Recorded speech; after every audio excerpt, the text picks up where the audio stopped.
अस्सलाम वालेकुम नाज़रीन, प्रोग्राम दो टोक के साथ मैं हूं आपकी होस्ट शुमाइला नवाज़। नाज़रीन, दीगर सियासी जमातों के बाद तहरीक इंसाफ भी मौरूसी सियासत की डगर पर चल पड़ी है। बयानिए की तब्दीली है, बानी तहरीक इंसाफ पर सख्तियां हैं और इसका तमाम तर इल्ज़ाम जो है वो मरीम नवाज़ पर दिया जा रहा है। जबकि एहतजाज या फिर मुज़ाकरात, क्या स्ट्रेटजी होगी, पीटीआई की सोच क्या है, हुकूमती प्लान क्या है और क्या हो सकता है, हुकूमत क्या सोच रही है, इस बारे में भी ज़रूर बात करेंगे। और साथ ही साथ ये भी एक सवाल सामने आता है कि क्यों हर बड़ी सियासी जमात में क़यादत का जो महवर है वो ख़ानदान में ही दिखाई देता है, या फिर ख़ानदान में ही जो क़यादत है वो ढूंढी जाती है। पहले अलीमा खान, अब बानी पीटीआई के जो बेटे हैं वो भी सियासत में कूद पड़े हैं। मखसूस नशिस्तों का अहम मामला है और माले गनीमत पर दूसरी जमातों की लड़ाई सामने आ रही है। जबकि तहरीक इंसाफ में इख्तलाफात का बराह रास्त जो फ़ायदा है वो कौन उठा रहा है, ये भी हमारे टॉपिक का हिस्सा रहेगा।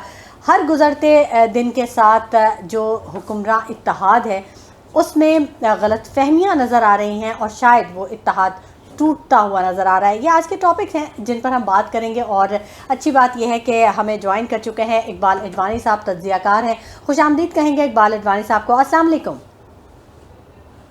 वालेकुम सलाम, थैंक्स आपने मुझे इनवाइट किया।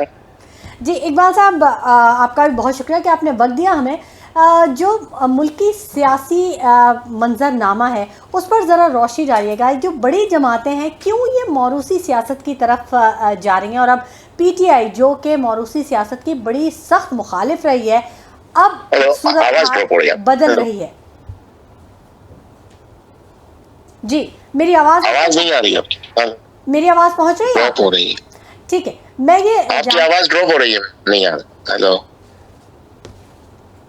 जी, मेरी आवाज़ आप तक पहुंच रही है? हेलो हेलो, आवाज़ आपकी नहीं आ रही मेरे को। हेलो जी इकबाल अडवाणी साहब, मेरी आवाज़ आप तक पहुंच रही है? आपकी आवाज़ बिल्कुल क्लियर आ रही है, लेकिन आवाज़ नहीं आ रही, आवाज़ नहीं। मेरी आवाज़ आप तक नहीं पहुंच रही है। इकबाल अडवाणी साहब हमें ज्वाइन कर चुके हैं, लेकिन शायद कुछ तकनीकी वजूहात की बिना पर हमारी आवाज़ उन तक नहीं पहुंच रही है। हम कोशिश कर रहे हैं कि उनसे रब्ता कर सकें और उनके तज्ज़िये से इस्तिफ़ादा हासिल कर सकें। जो सियासी मंजरनामा है वो अब कुछ शायद बदलता हुआ नज़र आ रहा है, क्योंकि पीटीआई वो वाहिद जमात थी जो कि मौरूसी सियासत की बड़ी सख्त मुखालिफ बनकर सामने आई थी। और हमेशा ही बानी पीटीआई ने इस बात पर बड़ा ज़ोर दिया था कि मौरूसी सियासत जो है, ख़ानदानी सियासत जो है, इसके लिए अहल अफराद पीछे चले जाते हैं और ना अहलियत जो है वो सामने आ जाती है या क़यादत में आ जाती है। इकबाल अडवाणी साहब, मेरी आवाज़ अगर आप तक पहुंच रही है तो बताइएगा कि क्या आ रही आवाज़, अभी आ रही आवाज़ ज़रूर है। ठीक है, क्या सूरत हाल आप देख रहे हैं कि पीटीआई में भी मौरूसी सियासत हम देख रहे हैं और अब जो हालात हैं वो तब्दील होते नज़र आ रहे हैं, क्यों? देखिए, एक्चुअली अभी जो बयान दिया है, देखें तो ये तो सिर्फ अलीमा खान के बयान की वजह से हुआ है कि उन्होंने ये कहा है, और बदकिस्मती से हुकूमत ने उसको अजीब तरह से टैकल कर दिया। राना सनाउल्लाह ने एक अजीब स्टेटमेंट दे दिया जिसकी वजह से इसकी हाइप बन गई है। अव्वल मुझे नहीं लगता कि वो बेटे उनके आते भी हैं कि नहीं, क्योंकि उन्होंने, मुझे तो लगता है कि क्योंकि यहाँ की जो पार्टी है इनकी पाकिस्तान के अंदर, वो तो खुद आपस में लड़ रही हैं। उनके खुद के इतने इख्तलाफात हैं कि वो खुद कुछ करने के लिए तैयार नहीं है। तो वो बेटे अगर आ भी गए तो वो क्या कर लेंगे, किस साइड से बात करेंगे, समझ में नहीं आ रहा।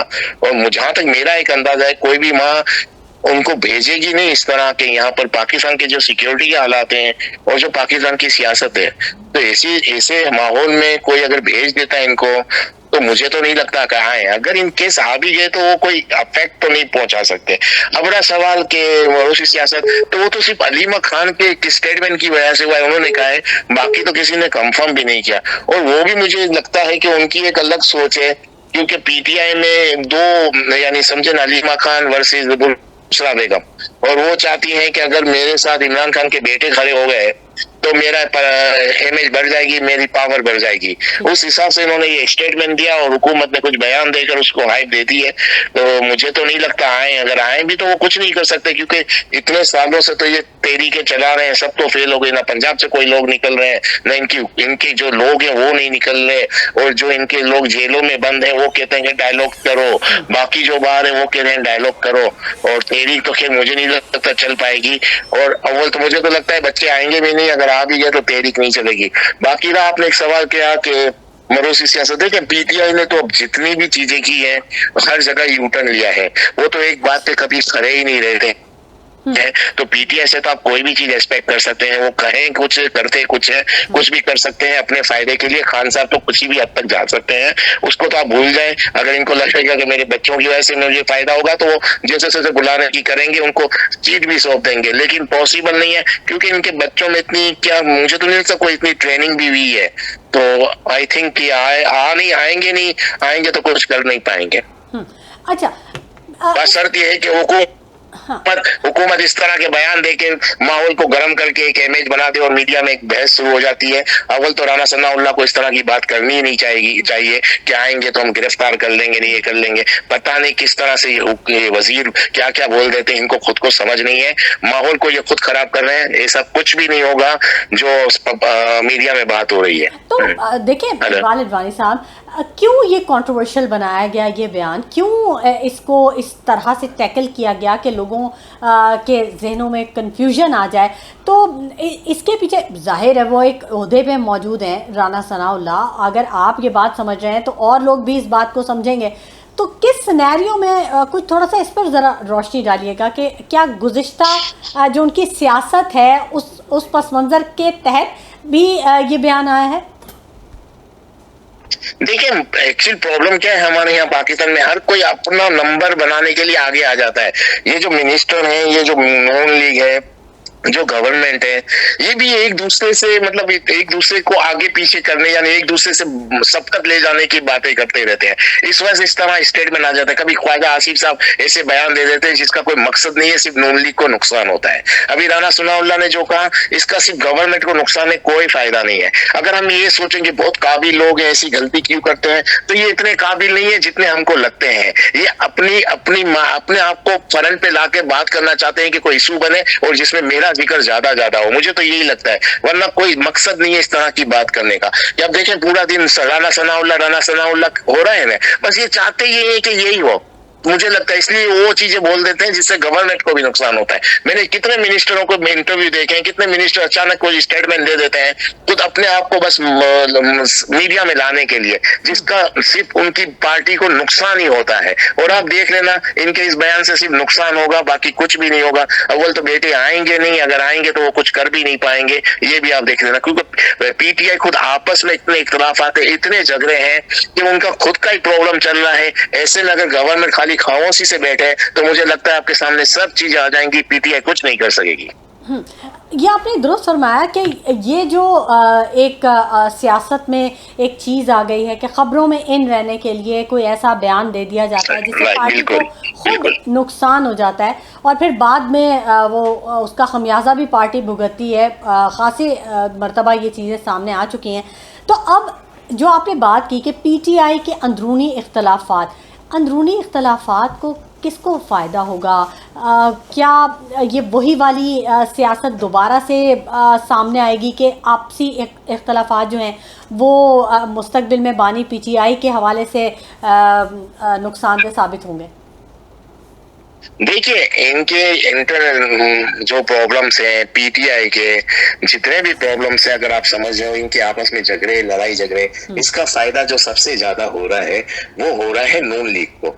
नून लीग इससे सबसे बड़ी बेनिफिशरी है। और ये नून लीग बेनिफिशरी इसलिए नहीं है कि नून लीग ने बहुत अच्छे काम कर दिए या बहुत काबिल लोग हैं, नहीं। नून लीग बेनिफिशरी है कि खान साहब बगैर सोचे समझे बयान देते रहे 3-4 साल, ऐसी बातें की जो इनको करनी नहीं थी। फिर 9 मई का जो वाकया हुआ, ये वो चीजें हैं खान साहब ने जो कर दी, जिसकी वजह से नून लीग बेनिफिशरी है। उस वक्त नून लीग का वजूद ही नहीं था, नून लीग की कोई वैल्यू ही नहीं थी हमारे यहाँ, कोई सोचता भी नहीं था कि इनको कुछ होगा। होगा। आज अगर नून लीग गवर्नमेंट में है तो ये खान साहब की रॉन्ग पॉलिसी, और सबसे बड़ी बात इनका बोलना, अगर ये कम बोलते, बहुत ही कुछ कम बोलते, तो आज नून लीग यहाँ तक पहुंचती नहीं। और अभी भी जो इख्तलाफ आते हैं, अभी भी जो खान साहब स्टेटमेंट देते हैं, कभी इस्टेब्लिशमेंट के बारे में और कभी किसके बारे में, उसका फायदा, उसकी बेनिफिशियरी सिर्फ एक नून लीग है। ये खान साहब को समझ में नहीं आ रहा, वो जो आता है बोलते रहते हैं। मुझे लगता है बगैर सोचे समझे वो बोलते रहते हैं, जिसकी वजह से आज यहाँ पहुंचे हैं। और सबसे ज्यादा बेनिफिशियरी नून लीग में। बताओ क्या,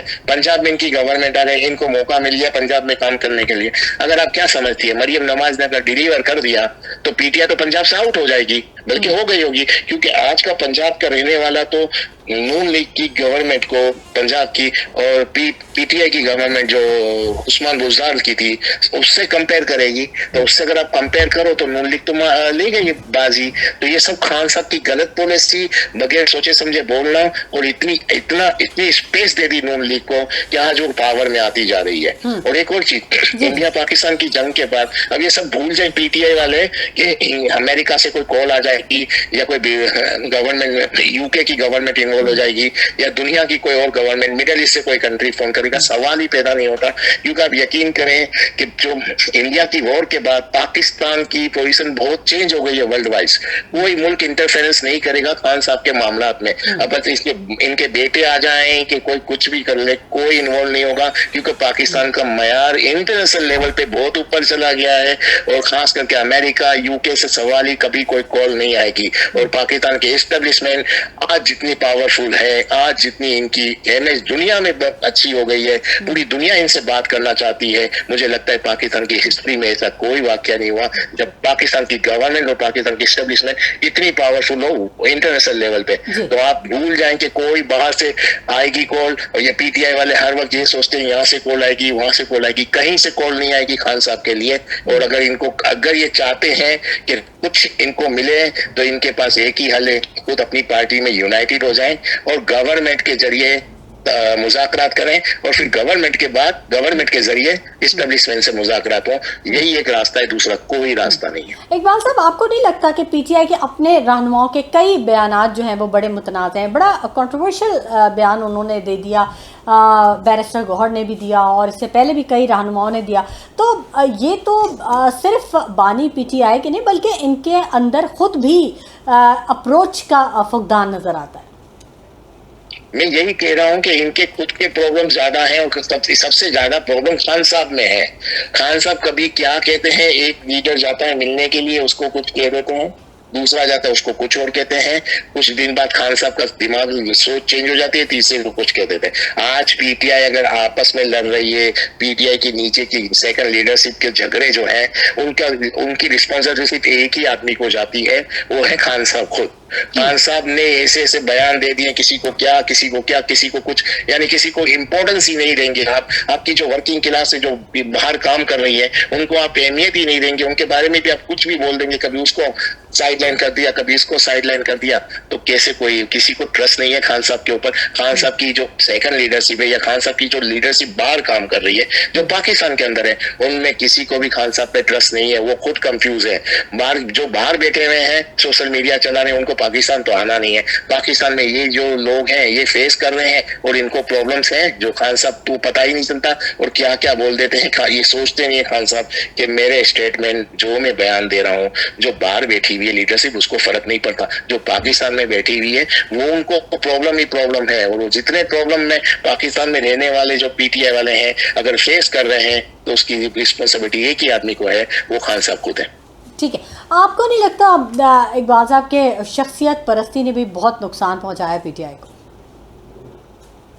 मैं यही बता रहा हूँ ना कि यही शख्सियत परस्ती की वजह से लोगों ने क्या क्या सोच लिया था, और उसी वजह से आज एक्सपेक्टेशन कुछ ज्यादा रख ली थी, और वो चीज नजर नहीं आ रही। आम आदमी भी आज मायूस है, ऐसी बात नहीं है। हम कहते हैं कि आज इलेक्शन हो जाए तो पीटीआई जीत जाएगी, मुझे नहीं लगता। अभी तो हालात और चेंज होते जा रहे हैं, और खास करके ये जो इंडियन पाकिस्तान की वॉर हुई है, इसके बाद बहुत फर्क पड़ गया है, बहुत चेंजिंग हो गई है, बहुत तब्दीली आई है, और भी तब्दीली आपको नजर आएगी। और मुझे नहीं लगता कि खान साहब के लिए कुछ भी अभी आसानी होगी यहाँ पर।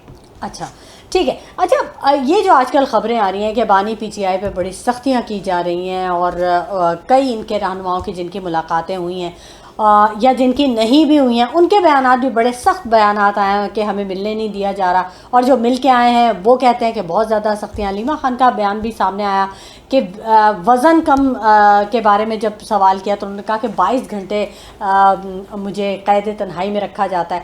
तो ये सारी खबरें जो बाहर आ रही हैं और जो सारा इल्ज़ाम दिया जा रहा है सीएम पंजाब के ऊपर, इसको कैसे देखते हैं आप? नहीं, इतनी शक्तियां नहीं है जितनी बयान की जा रही हैं। अच्छा। शुरू से कुछ ना कुछ किया जा रहा था। खान साहब को बहुत सपोर्ट भी किया गया है, और खान साहब की यानी कितनी चीजें ऐसी डिमांड पूरी की कि जो किसी कैदी की नहीं होती। ऐसी बात नहीं है, शुरू में खान साहब के साथ बहुत अच्छा बर्ताव भी था, बहुत अच्छा था, लेकिन खान साहब ने मुझे लगता है उसका नाजायज फायदा उठाया। बगैर सोचे समझे हर किसी के बारे में बोल देते थे। कभी बोलते थे जेल दिया जा रहा है, कभी बोलते हमारे साथ ये हो रहा है, कभी एक्स्ट्रा ऑर्डिनरी। जब स्टार्ट में मुझे लगता है शुरू में तो बहुत अच्छा बिहेवियर भी था, काफी अच्छे तरीके से काफी सपोर्ट किया जा रहा था, लेकिन आप एक लिमिट्स थे। इतना कुछ एक चीज है, कोई गवर्नमेंट है या एस्टेब्लिशमेंट है, जो भी आप समझ लें, अगर आप कोई इनको इतना अच्छे तरीके से रख रहा है, हर सहूलत दी जा रही थी, उसके बाद भी आप उनके बारे में हर वक्त कुछ ना कुछ कहते रहेंगे, एक लिमिट क्रॉस करेंगे, तो सीधी बात है कि वहां से भी फिर कुछ ना कुछ तो आपके साथ चेंजिंग आएगी। ये जो आज माहौल अगर है भी, अगर हुआ भी है, खान साहब के पास सख्ती भी हो रही है, तो उसकी जिम्मेदारी भी खान साहब के पास ऊपर ही जा रही है। काफी सहूलत दी जा रही थी, बहुत चीज की सहूलत दी जा रही थी। आप देख ले पीछे से जितनी भी चीजें उठानी हो, आप चले जाए थोड़े 1-1.5 साल पहले भी, 1 साल पहले भी चले जाए, खान साहब को काफी सहूलतें दी जा रही थी। लेकिन खान साहब को आपने देखा है कभी अच्छी बात की हो किसी के बारे में, कभी किसी के बारे में अच्छा बयान दिया हो? कभी मरियम नवाज को गालियां दे रहे हैं, कभी नवाज शरीफ को, कभी स्टेब्लिशमेंट को, सबको आप गालियां देते रहेंगे, बुरा भला कहते रहेंगे, बाहर आके आपके लोग भी बोलते रहेंगे, तो एक लिमिट के बाद तो कोई भी यही सोचेगा ना कि हम कितना भी अच्छा करें, हमको तो गालियां देनी है उनसे, हम भी कुछ कर जाएं। तो शक्तियां अगर हैं तो वो खान साहब की अपनी वजह से हैं। कुछ काम जब तक, और एक चीज, जब तक खान साहब अपना रवैया और अपनी जबान को कंट्रोल नहीं करेंगे, क्या बोल रहे हैं सोच समझ के नहीं बोलेंगे, तो खान साहब और प्रॉब्लम में ही आएंगे। बड़ा असर पड़ता है बयानात का, बिल्कुल आपने दुरुस्त फरमाया। बस एक आखिरी सवाल आपसे पूछना चाहूँगी कि अब जो ये एहतजाज की कॉल देने जा रहे हैं, कैसे आप देखते हैं कि हुकूमत मुज़ाकरात की टेबल पर आएगी? क्या होने जा रहा है, एहतजाज होगा या मुज़ाकरात की तरफ जाएंगे? देखिए, एहतजाज से तो कुछ नहीं होगा। अगर कोई ये समझ रहा है कि एहतजाज से गवर्नमेंट टेबल पे आ जाएगी, तो मुझे नहीं लगता कि इनका एहतजाज कामयाब हो। अगर तो इनके बेटे आएंगे नहीं, अगर बेटे आ भी जाएंगे तो भी एहतजाज इतना सक्सेसफुल नहीं होगा। इतना सक्सेसफुल नहीं होगा कि कोई मुज़ाकरात के लिए, यानी उसमें इतनी पावर हो, यानी इनके एहतजाज के अंदर कि गवर्नमेंट को टेबल पे आना चाहिए। मुझे तो नहीं लगता, इसका तो कोई ऐसे चांस नहीं है। आज की ग्राउंड रियलिटी तो यही है कि एहतजाज से प्रॉब्लम सॉल्व नहीं होंगे, प्रॉब्लम एहतजाज से नहीं होंगे। अगर आप चाहते हैं कि टेबल पे टॉक हो, मुज़ाकरात हो, तो उसका एक ही हल है और एक ही तरीकेकार है। खान साहब को अपना रवैया चेंज करना पड़ेगा और अपनी जो जबान को कंट्रोल करना पड़ेगा, और इस तरह की बातें करनी होगी। उसमें भी कुछ वक्त लगेगा, तब जाके मामला टेबल पे आएगा। आप समझते हैं कि एहतजाज करके या इस तरह की चीजें करके टेबल पे आप गवर्नमेंट को नहीं बिठा पाएंगे। इस बार हालात चेंज हो गए हैं। जैसे मैंने कहा, वक्त की बात है, इस वॉर के बाद काफी चीजें चेंज हो गई है। आपकी स्टेब्लिशमेंट और आपकी गवर्नमेंट बहुत पावर में आ गई है। ठीक है, बहुत शुक्रिया इकबाल अडवाणी साहब कि आपने अपने कीमती वक्त में से हमारे प्रोग्राम के लिए वक्त निकाला। नाज़रीन, गुफ्तगू का सिलसिला जारी रहेगा, मजीद भी हम बात करेंगे, लेकिन वक्तों के एक छोटे से ब्रेक का हमारे साथ रहिएगा। वेलकम बैक नाज़रीन, गुफ्तगू के सिलसिले को हम आगे बढ़ाएंगे और हमें ज्वाइन कर लिया है PTI से सरीना अदनान ने। उनको खुशामदीद कहेंगे। अस्सलाम वालेकुम सरीना अदनान। जी वालेकुम अस्सलाम। सरीना अदनान साहिबा, बहुत मुश्किलात PTI के हवाले से बताई गई कि PTI बड़ी सख्तियां झेल रही है। पार्टी में अंदरूनी इख्तलाफात हैं जिसके बायस कई जो मसाइल हैं वो जन्म ले रहे हैं, कई बयानात मुतनाज़े हैं। क्यों ऐसा हो रहा है, क्या वजूहात हैं, किसको फ़ायदा पहुंच रहा है? ज़रा इस पर रोशनी डालिएगा कुछ। अच्छा, देखिए ये तो दुनिया ने देखा है कि रिजीम चेंज के बाद से जो कुछ हुआ है वो पूरी दुनिया ने देखा है कि PTI पर तो खैर मुश्किलात के पहाड़ टूटते चले गए।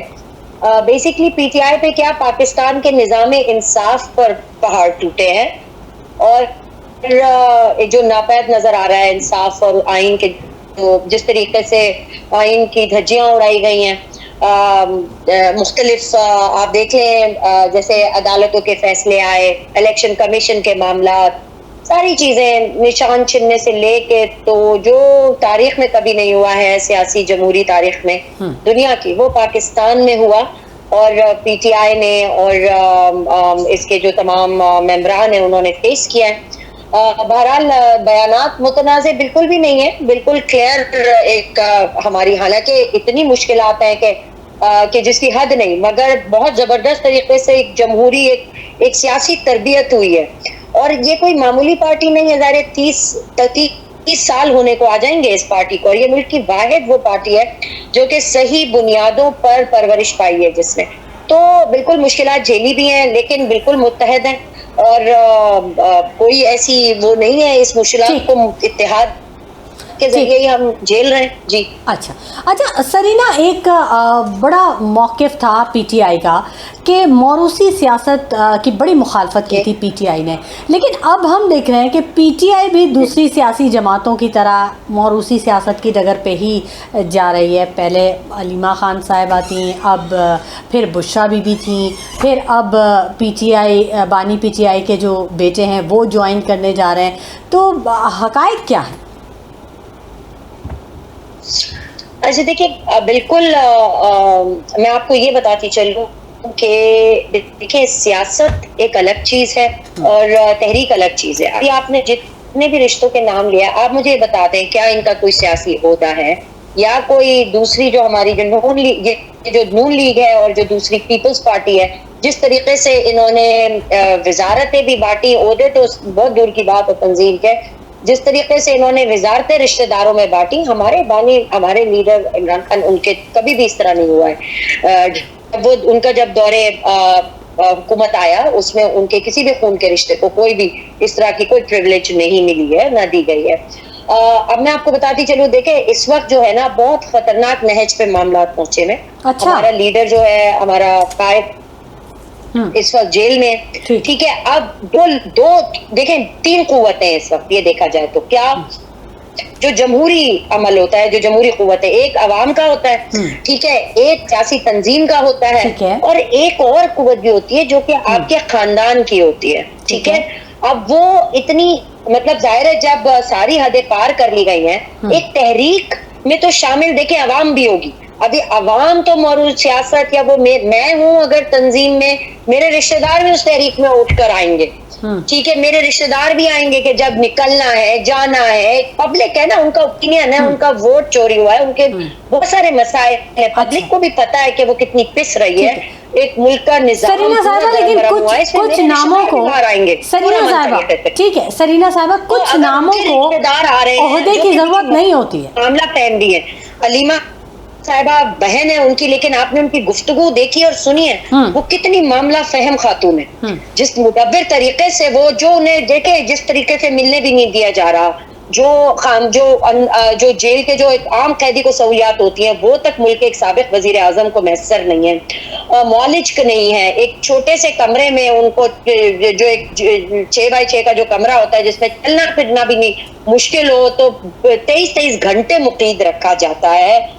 और इसके अलावा आप देखें, खाने पीने की सही से सहूलत नहीं है, हवा का गुजर नहीं है, सख्त शदीद गर्मी में जो है वो बंद हो जाते हैं सारे जो मतलब पंखे, ये चीजें जो बुनियादी सहूलतें, वो नहीं, किताबें नहीं दी जा रही। सरीना साहिबा, थोड़ी सी मैं तस्दीक करना चाहूंगी, खानदान भी आवाज उठा रहे हैं। सरीना साहिबा खानदान भी उसका हक है। सरीना साहिबा, थोड़ी सी बात मेरी भी सुनिए प्लीज, मेरी भी बात सुनिए सरीना साहिबा। आपने कहा 6x6 का कमरा, 6x6 का कमरा कैसे हो सकता है? 6x6 का कमरा तो आई थिंक डेथ सेल होता है, जिसमें किसी मुजरिम को रखा जाता है, मुलजिम को नहीं रखा जाता। जी बिल्कुल, उसमें भी रखा गया है। आपने अच्छा हुआ ये जुमला बोल दिया, मैं ये जुमला बोलने ही वाली थी कि वो चक्की कहलाती है बेसिकली। हम सबको पता है, हम सब भी जाते, हम क्यों जाते थे, हम जैसे ज़ाहिर है फलाई का करने जाते थे या उस तरह जाते थे, दौरे करते थे, तो हम देखते थे ये चीजें। अब हमारा जो लीडर है, पूरे कौम का जो तर्जुमान है, 90% लोग जो है उन्होंने उनको वोट दिया और वो उस वक्त अंदर है। अच्छा, उस सिलसिले में देखें, इस हद तक है कि कानून की धज्जियों पे धज्जियां उड़ रही हैं। फैसले जो है, एक केस में बरी होते, दूसरे 4 केस डाल दिए जाते हैं। कोई ना गवाह है, ना कोई बयान बयानात है, ना कोई सबूत है, मतलब एक अनारकी से कायम है। अच्छा। इसके अंदर जब आवाज उठेगी तो देखिए हर तरफ से उठेगी, खानदान भी बिल्कुल हक बजाने में, आवाज उठाने में, आगे आने में, बात करने में, अवाम भी और तंजीम। अच्छा, अभी आप लोग सब इस करंट सिचुएशन में क्या हिकमत अमली क्या है? एहतजाज पे जाएंगे या टेबल टॉक करेंगे? थोड़ी सी आपकी आवाज कट रही है। अच्छा, मैं ये पूछना चाह रही हूँ सरीना, सवाल दोहराइएगा। जी सरीना अदनान आई कैन साहबा, नॉट हियर। मेरी अब आवाज आ रही है आपको? जी अच्छा, मैं ये पूछना चाह रही हूँ अब आ रही है जी, सवाल दोहराइएगा, सवाल दोहराइएगा जी। कि अब करंट सिचुएशन पे आप लोग एहतजाज पे की तरफ जाएंगे या मुज़ाकरात की तरफ जाएंगे? आपने एक वर्ड मुज़ाकरात यूज किया और दूसरा क्या यूज किया? एहतजाज, एजिटेशन। देखिए मैं आपको ये बता दूं कि जिस तरीके से कानून और इसकी पामाली हुई है आइन की, देखिए ये कोई खान की जंग नहीं है। इस वक्त वो कैद में क्या है, पूरा पाकिस्तान कैद में, ठीक है। ये हमारे अपने हकूक की आवाज है। अच्छा, अब आप अगर एहतजाज करना चाहिए आवाम को, तो जो पिस रहे हैं, जो बिजली के बिलों में पिस रहे हैं, बिलों की वजह से पिस रहे हैं, जो रोटी रोजगार नहीं है इस वजह से पिस रहे हैं, कारोबार बंद होते जा रहे हैं, लोगों के सनतें खत्म हो रही हैं, जो इकोनॉमी डाउन हो चुकी है, तो इसलिए एजिटेट हो रही है आवाम, ठीक है। अब बात यह आपने की कि पुरअमन तरीके से बिल्कुल हमारा आईनी हक था एहतजाज, लेकिन यहाँ तो गुब्बारे उड़ाने पर 780 जो दहशतगर्दी की दफात होती है वो लगा दी गई मासूम खवातीन पे, कि सिर्फ झंडे के रंग के गुब्बारे उड़ा दिए थे। तो ये तो हाल है कानून का। अब पुरअमन तरीके से बिल्कुल आवाज बुलंद होगी, कर रहे हैं, और जो कि आइन में हश्यक है, जो कि हमें इसका राइट हासिल है, और कहीं भी ये नहीं लिखा कि उसके जवाब में जब आवाम इकट्ठी हो या अपने के लिए आवाज बुलंद करे या आगे आए, जो हालात देख रही है मुल्क के, जो वोट तक जो एक चीज होती है आवाम के पास वोट 5 साल बाद, वो तक उसका डाका डल गया, चोरी हो गया, मैंडेट गलत पे गलत चीजें हो रही हैं, फैसले हो रहे हैं, मखसूस नशिस्तों का फैसला आप देख ले, ऐवान पूरा का पूरा जो है वो इस वक्त जो है वो हाईजैक हुआ हुआ है लिटरली, और उसमें जो कवानीन बन रहे हैं वो भी वो सारे के सारे जो हैं वो कानून कहलाने लायक ही नहीं है, ठीक है। हर इदारे पर जो है अदलिया को सबसे बड़ा धक्का 26वीं आईनी तरमीम से मिला, अदलिया के जो एक आजादाना हक था उसको भी सैबोटाज किया गया। तो ये किसने किया? ये जो नाजायज तरीके से फॉर्म 47 के जरिए जो सारे ऐवान में घुस गए और जो एक्चुअल नुमाइंदगान थे, अवाम ने चुने थे अपने अंदर से, अपने जैसे लोग, ठीक है, उनको पीछे धकेल दिया गया है। उनके पास सबूत है सारे फॉर्म 45 के, एक पर्चा 47 बनाया गया। अब क्या हुआ, क्यों बनाया गया, इसकी वजह क्या थी? मखसूस नशिस्तें भी इसलिए जो है नाजायज और गलत फैसले आए हैं, क्यों छीनी गई हैं? क्योंकि ताकि ऐवान में सही कानून ना बन जाए, एहतसाब ना हो जाए। कहीं ये लोग जो साल से करप्शन करके जो भी लोग हैं, जो इंडिविजुअल्स हैं, जो लोग हैं, वो पैसा बाहर लेके जाते रहे अवाम का, वो कहीं उन पर हाथ ना पड़ जाए। तो ऐसे कानून बनाए जाए जिसमें उन मुजरिमों को, चोरों को, डाकुओं को, जो पाकिस्तान को दोनों हाथों से गिद्ध की तरह लूट रहे हैं, उनको रिलीफ मिले किसी तरह। ये इस हाईकोर्ट ऐवान की जो है वो मंशा है। अवाम इसके खिलाफ है। अच्छा, अभी हमारी बात हो रही थी, जंग नहीं है, ये पूरे कौन टिके सरीना, अभी हमारी बात हो रही थी तज्जियाकार हैं, सीनियर तज्जियाकार हैं इकबाल अडवाणी साहब से, और उन्होंने ये बड़ा उनके पॉइंट ऑफ व्यू से वो ये कह रहे थे कि जो बानी पीटीआई के जो बयानात हैं उनको तब्दील होने की ज़रूरत है, उनका जो रवैया है उसने बड़ा नुकसान पहुंचाया है पार्टी को। तो आप समझती हैं कि कहीं ना कहीं, देखें कमी कोताहियाँ सब में ही होती हैं, कोई भी मुकम्मल नहीं है, लेकिन कहीं ना कहीं बहरहाल क्या ये जो बात है ये कुछ दुरुस्त ज़रूर मालूम होती है। नहीं, बिल्कुल भी दुरुस्त नहीं है। देखें, he is a leader, he is a legendary leader, ठीक है।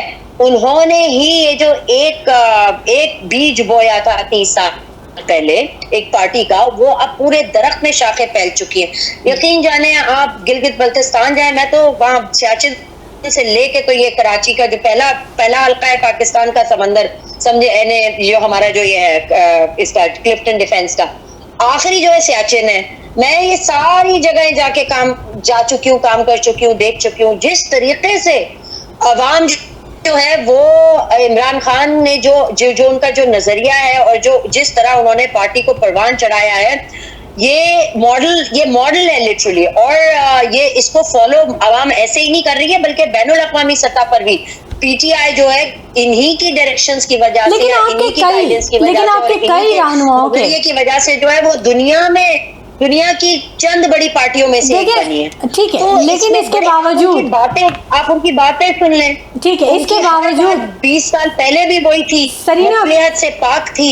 वो कोई चीज आज भी साबित होती है, कहीं आप देखें उसमें चेंज नहीं है। क्यों? क्योंकि वो ही हक में बेहतर था। उस वक्त बड़े बड़े लोग एनआरओज ले रहे थे। अच्छा सरीना, ठीक है सरीना, मेरी बात भी सुनना पसंद करेंगी प्लीज आप? जी सरीना, मैं ये पूछना चाह रही हूँ कि जो तहरीक इंसाफ, मैं ये पूछना चाह रही हूँ कि जो तहरीक इंसाफ में जो इख्तलाफात हैं उनकी बुनियादी वजह क्या है? क्योंकि देखिए कुछ चीज़ें तो सबके सामने ही है। क्यों बानी पीटीआई अपनी पार्टी में इत्तेहाद पैदा नहीं कर पाए?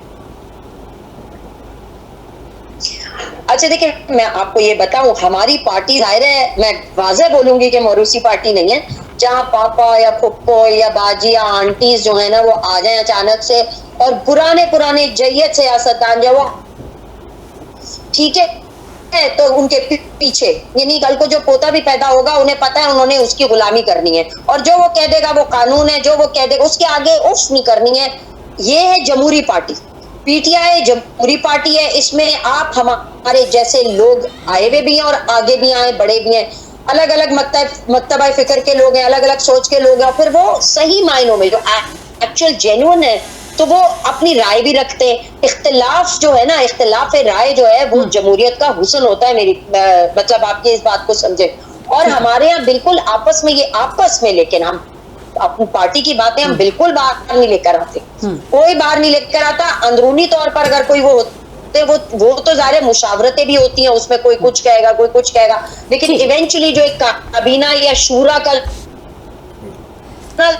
ग्रास रूट लेवल तक है हमारा, कि हमारी तो कुर्सी तक की तंजीम जो है वो इन चीजों को फॉलो करती है। ठीक है, बहुत शुक्रिया। तो करेगी और मरकज तो ये ऐसा नहीं है। ठीक है, बहुत शुक्रिया सरीना अदनान साहिबा कि आपने अपने कीमती वक्त में से हमारे प्रोग्राम के लिए वक्त निकाला। नाज़रीन, गुफ्तगू का सिलसिला जारी रहेगा, वक्त हो गया एक ब्रेक का, हमारे साथ रहिएगा। वेलकम बैक नाज़रीन, गुफ्तगू के सिलसिले को हम आगे बढ़ाएंगे और अच्छी बात यह है कि मुस्लिम लीग नून से हमें राजा उमर साहब ने ज्वाइन कर लिया है। उनको खुशामदीद कहेंगे अपने प्रोग्राम में। अस्सलाम वालेकुम राजा उमर साहब। जी वालेकुम अस्सलाम। राजा उमर साहब, क्या सूरत हाल बन रही है? सियासी पस मंज़र कैसे देख रहे हैं आप? अब तो पीटीआई में भी मौरूसी सियासत का कुछ इक़दामात नज़र आ रहे हैं। अब बानी पीटीआई के जो बेटे हैं वो आ रहे हैं। इससे पहले अलीमा खान साहिबा थी, उसके बाद बुशरा बीबी का नाम आया था। तो अब ये तो फिर जिसके मुखालिफ थे उसी जगह पे ख़ुद भी चल पड़े हैं। कैसे देखते हैं आप? देखिए जी, बहुत शुक्रिया जी, आपने मुझे जो मौका दिया। बात इस तरह है कि देखिए, पीटीआई ने इससे पहले जितने दावे किए, मुझे बताएं कौन सा ऐसा दावा है जो उन्होंने पूरा किया हो, या उन्होंने जितनी बातें की हैं कौन सी ऐसी बात है जो उन्होंने पूरी की हो। तो ये जिस तरह आज से पहले मुस्लिम लीग नून पे ये इल्ज़ाम ठहरा रहे थे मुस्लिम लीग नून को कि मारूसी सियासत, तो वो हमारे जो कायद हैं, हमारे पार्टी के कायद हैं, मियां मोहम्मद नवाज शरीफ ने जब 2017 में शाहिद खकान अब्बासी साहब को प्राइम मिनिस्टर ऑफ पाकिस्तान बनाया था, तो मेरा ख्याल है वो सारों के लिए क्लियर मैसेज था। उस टाइम अगर वो चाहते तो वो अपनी फैमिली में अपने भाई को या अपने भतीजे को बना सकते थे, बट उन्होंने पार्टी के अंदर से जो उनके पुराने साथी थे शाहिद खकान अब्बासी साहब, उनको उन्होंने प्राइम मिनिस्टर बनाया। तो मैं ये समझता हूँ कि देखिए, पीटीआई की इस टाइम पे जो पोजीशन है वो अब फिर इन्होंने एहतजाज की तरफ जा रहे हैं। हमारे मुस्लिम लीग नून ने डे फर्स्ट से कहा था कि ना एहतजाज से खान साहब की रिहाई होगी, ना एहतजाज से मामलात होंगे। आपके अगर केसेस हैं तो अदालतें आपको रिलीफ देंगी। खान साहब पे अगर केस बने हुए हैं, जो भी मामलात है, तो वो रिलीफ उनको अदालतों के थ्रू मिलेगा। ये हरगिज नहीं होगा कि आप जत्थे लेके रोडों पे फिर एहतजाज के लिए आ जाएं और आप स्टेट पे चढ़ाई करें। मैं ये समझता हूँ कि इस तरह की सियासत अब नहीं होगी। अच्छा, ठीक है। अच्छा, ये जो बयानात का सिलसिला है, बयानात दर बयानात, इल्ज़ामात दर इल्ज़ामात, ये तो सियासत में हम रोज़ाना ही देखते हैं, सुबह शाम कभी एक पार्टी की तरफ से कोई बयान आता है, दूसरी पार्टी की तरफ से इल्ज़ाम का सिलसिला शुरू हो जाता है। राना सनाउल्लाह ख़ासे एक ज़ीरक सियासतदान हैं आपकी पार्टी के। उनका एक बड़ा कंट्रोवर्शियल बयान आ गया कि अगर बानी पीटीआई के बेटे यहाँ आए तो उनको फौरी तौर पर गिरफ़्तार किया जाएगा। तो ये कैसे आप देखते हैं, किस जुर्म में गिरफ़्तार किया जाएगा, इसके पीछे का क्या सिनेरियो क्या है, क्या सोच कार फरमाए? देखें जी, बात ये है, ये राना सनाउल्लाह साहब ज़ाहिर बात है हमारे पार्टी के सीनियर जो है ना वो कायद हैं, तो वो मेरा ख्याल है इसका वो बेहतर जो उन्होंने बात की है उसका वो बेहतर आपको उसका जो है ना बता सकते हैं डिटेल। मैं ये समझता हूँ, देखें खान साहब पे जो केसेस है, जो इनकी पार्टी पे जो केसेस है, ठीक है, अब बात ये है ना कि यहीं पे इनकी इस बात को मैं आप आगे लेके चलूंगा कि अगर वहाँ पे जब जो है ना इनके हक में फैसले आ जाएं, अदालतें इनको रिलीफ दें, उस टाइम ये समझते हैं ठीक है। जब ये समझते हैं कि अगर मेरिट पे काम हो रहा है या मेरिट पे केसेस आ रहे हैं और मेरिट पे मामला चल रहे हैं, उसमें ये बिल्कुल उस चीज पे जो है ना एलिगेशन लगा देते हैं कि नहीं जी अदालतें जो है ना फेयर ट्रायल नहीं कर रही हैं। तो बात यह है कि अभी आप पिछले दिनों देख लें कि इनको कितने केसेस में रिलीफ भी मिले हैं, ठीक है, इनके जो पुराने वो भी आए हैं, ठीक है।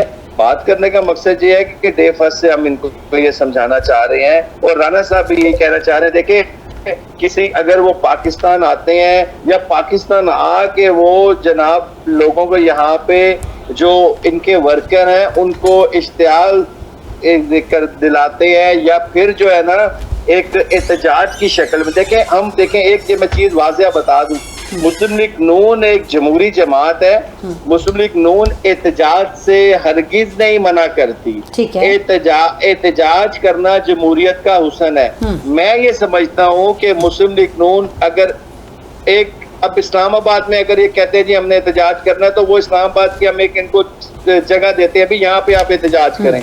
अब ये वहां के बजाय अगर ये स्टेट पे आके चढ़ाई करें, ये रेड जोन में घुसने की कोशिश करें और वहां पे आके जो है ना जो चीजें हैं। लेकिन राजा उमर साहब बिल्कुल आपने दुरुस्त कहा कि रियासत की रिट को नहीं चैलेंज करना चाहिए, लेकिन आप ठीक है, आप बिल्कुल सही कह रहे हैं, लेकिन अगर तारीख के औराक को थोड़ा सा हम पलटें तो आपको भी बड़े अच्छे तरीके से याद होगा कि मुस्लिम लीग नून जब पार्टी रही है और उसने भी एहतजाज की कॉल दी है और बड़ा सख्त एहतजाज किया है और रेड जोन को भी क्रॉस किया है, तो मतलब जी देखिए मुझे आप ये बताएं, आपने बात की जब हमारे पे ऑपोजिशन का दौर था 2018 के बाद, जब खान साहब की गवर्नमेंट थी, हमारी सारी पार्टी के अंदर चली गई, जेलों में चली गई बेगुनाह, ठीक है, किसी पे किस केस में डाल दिया, किसी को किस केस में डाल दिया। मुझे आप ये बात बता दें, हमें एक भी चीज ये बता दें, हमने जरूर एक सुप्रीम कोर्ट के बाहर एहतजाज किया होगा, हमने जरूर रेड जोन में हमने एहतजाज किया होगा, पर उसमें आप हमें एक भी फुटेज ये दिखा दें कि हमारे किसी वर्कर ने या हमारे किसी कायद ने कहा हो कि आप अदारों पे चढ़ दौड़ो, आप जो हमारी वहां पे जो बिल्डिंग्स है एहसास, ठीक है, या सुप्रीम कोर्ट है या पार्लियामेंट हाउस है, इस पे चढ़ दौड़ो या जो वहां पे नुकसान पहुंचाएं हम किसी किस्म का या वहां पे इश्तियाल अंगेजी करें, हमने जरूर अपने एहतजाज रिकॉर्ड कराए। बट जो ये इनका जो एक रवैया होता है, जो हमारे मतलब पुलिस के साथ होता है, जो हमारे जो है ना इदारों के साथ होता है, जो हमारी अदारों के खिलाफ ये इनका बयानिया होता है पीटीआई का, मैं ये समझता हूँ ये बिल्कुल एक चीज गलत है और इस चीज को जो है ना अवाम ने भी मुस्तरद किया है और मुस्लिम लीग नून भी मुस्तरद करती है। ठीक है। ठीक है, बिल्कुल। सियासी भर्तियां हों या सियासी गिरफ्तारियां हों, ये तो हर दौर में ही सामने आई हैं राजा साहब, और इसके बारे में फिर जब वो हुकूमत बदलती है तो पता चलता है कि ये सियासी भर्तियां थी इन इदारों में और ये सियासी गिरफ्तारियां थी जिनसे जेलें भरी गई। ठीक है, दूसरी जानिब अगर हम बात कर लें थोड़ा सा जो करंट सिचुएशन है इस वक्त, गुजरते वक्त के साथ जो हुक्मरान इत्तेहाद है इसमें बड़े इख्तलाफात आ रहे हैं, बड़ा खिंचाव है, बड़ा टेंशन है, बहुत इल्ज़ामात का सिलसिला नज़र आ रहा है, गलत फहमियाँ बढ़ रही हैं। क्या मामलात क्या हैं, अंदरूनी खबरें कुछ ब्रेक करना चाहेंगे आप इस शो में? देखिए जी, बात सिर्फ इतनी सी है, हमने अभी आपको पता है हमारा अभी मुस्लिम लीग नून का पहले भी जब दौर आया है तो हमने जो है ना अपने अवाम को उनकी खिदमत की है, अवाम को रिलीफ दी है, अवाम को जो है ना नए नए प्रोजेक्ट दिए हैं। अभी आपको पता है इस चीज़ का कि पीएम साहब जो है ना वो दिन रात जो पाकिस्तान को मुश्किल मामलात में था उस चीज़ को निकालने में पीएम साहब अपनी काबीना के साथ दिन रात इस चीज़ पे लगे हुए हैं कि पाकिस्तान को हम बेहतरी की तरफ ले जाएं, महंगाई कंट्रोल हो, चीज़ों को आसानी से जो है ना जो गरीब लोग हैं उनको जो है ना रिलीफ मिल सके। ठीक है, और मतलब अब उस तरह अगर आप पंजाब में देख लें, अभी 2 रोज पहले की बात है, हमारी पिंडी में मरियम नवाज साहिबा ने तोहफा दिया रावलपिंडी कैंट। ठीक है, उन्होंने जो है रावलपिंडी कैंट में जो है ना अंडरपास दे दिया है। ठीक है जी, उसके अलावा मियां मोहम्मद नवाज शरीफ फ्लाईओवर हडियाला रोड वाला, मतलब ये कह रहे हैं हम इस टाइम पे हमारी पार्टी के कायदीन से लेके वर्कर तक इसी सोच में है कि हम अपने पाकिस्तान को मजीद बेहतर से बेहतर करने, पाकिस्तान को मजबूत करें, अपने पाकिस्तान के। ठीक है, बिल्कुल बिल्कुल, पाकिस्तान को मजबूत किया जाए और बेहतर से बेहतर जो सहूलियात हैं वो पाकिस्तानियों को मुहैया की जाएं। हर हुकूमत की एक कोशिश होनी भी चाहिए और यही उस हुकूमत का फ़ायदा होगा और यही जमहूरियत का मकसद भी है। बहुत शुक्रिया राजा उमर साहब के, आपने हमें वक्त दिया, हमारे प्रोग्राम को वक्त दिया। बहुत शुक्रिया सरीना अदनान साहिबा, बहुत शुक्रिया इकबाल इदवानी साहब।